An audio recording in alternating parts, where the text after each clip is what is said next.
राधे कृष्णा दोस्तों, आप सभी को रक्षाबंधन की हार्दिक शुभकामनाएं।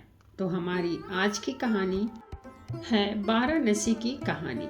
यह कथा द्वापर युग की है, जब भगवान श्री कृष्ण के सुदर्शन चक्र ने काशी को जलाकर राख कर दिया था। बाद में यह वाराणसी के नाम से प्रसिद्ध हुआ। यह कथा इस प्रकार प्रसिद्ध हुआ। मगध का राजा जरासंध बहुत शक्तिशाली और क्रूर था। उसके पास अनगिनत सैनिक और दिव्य अस्त्र शस्त्र थे। यही कारण था कि आसपास के सभी राजा उसके प्रति मित्रता का भाव रखते थे। जरासंध की अस्ति और प्रस्ति नामक दो पुत्रियां थीं। उनका विवाह मथुरा के राजा कंस के साथ हुआ था। कंस अत्यंत पापी और दुष्ट राजा था।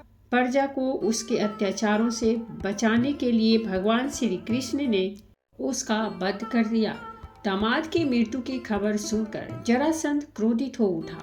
प्रतिशोध की ज्वाला में जलते जरासंध ने कई बार मथुरा पर आक्रमण किया, किंतु हर बार श्री कृष्ण उसे पराजित कर जीवित छोड़ देते थे। एक बार उसने कलिंग राज पौंड्रक और काशी राज के साथ मिलकर मथुरा पर आक्रमण किया, लेकिन भगवान श्री कृष्ण ने उन्हें भी पराजित कर दिया। जरासंध तो भाग निकला, किंतु पौंड्रिक और काशी राज भगवान के हाथों मारे गए। काशी राज के बाद उसका पुत्र काशी राज बना और श्री कृष्ण से बदला लेने का निश्चय किया। वह श्री कृष्ण की शक्ति को जानता था, इसीलिए उसने कठिन तपस्या कर भगवान शिव को प्रसन्न किया और उन्हें समाप्त करने का वर मांगा। भगवान शिव ने उसे कोई अन्य वर मांगने को कहा, किंतु वह अपनी मांग पर अड़ा रहा।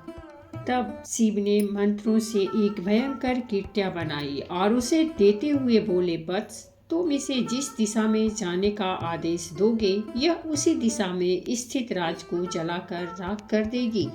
लेकिन ध्यान रखना, इसका प्रयोग किसी ब्राह्मण भक्त पर मत करना, वरना इसका प्रभाव निष्फल हो जाएगा। यह कहकर भगवान शिव अंतर्ध्यान हो गए। इधर दुष्ट काले वन का वध करने के बाद श्री कृष्ण सभी मथुरा वासियों को लेकर द्वारका आ गए थे। काशी राज ने श्री कृष्ण का वध करने के लिए कीर्त्या को द्वारका की ओर भेजा। काशीराज को यह ज्ञान नहीं था कि भगवान श्री कृष्ण ब्राह्मण भक्त हैं, इसीलिए द्वारका पहुंचकर भी कीर्त्या उनका कुछ अहित न कर पाई। उल्टे श्री कृष्ण ने अपना सुदर्शन चक्र उसकी ओर चला दिया। सुदर्शन चक्र भयंकर अग्नि उगलते हुए कीर्त्या की ओर झपटा। प्राण संकट में देख कीर्त्या भयभीत होकर काशी की ओर भागी। सुदर्शन चक्र भी उसका पीछा करने लगा। काशी पहुंचकर सुदर्शन ने कीर्त्या को भस्म कर दिया, किंतु फिर भी उसका क्रोध शांत नहीं हुआ और उसने काशी को भस्म कर दिया। कालांतर में 12 और 80 नामक दो नदियों के मध्य यह नगर पुनः बसा। 12 और 80 नदियों के मध्य बसे होने के कारण इस नगर का नाम वाराणसी पड़ गया। इस प्रकार काशी का वाराणसी के रूप में पूर्व जन्म हुआ। तो दोस्तों, ये थी हमारी आज की कहानी, और अगर कहानी अच्छी लगी हो तो प्लीज़ हमारे चैनल को सब्सक्राइब कीजिए, वीडियो को लाइक और शेयर जरूर कीजिए।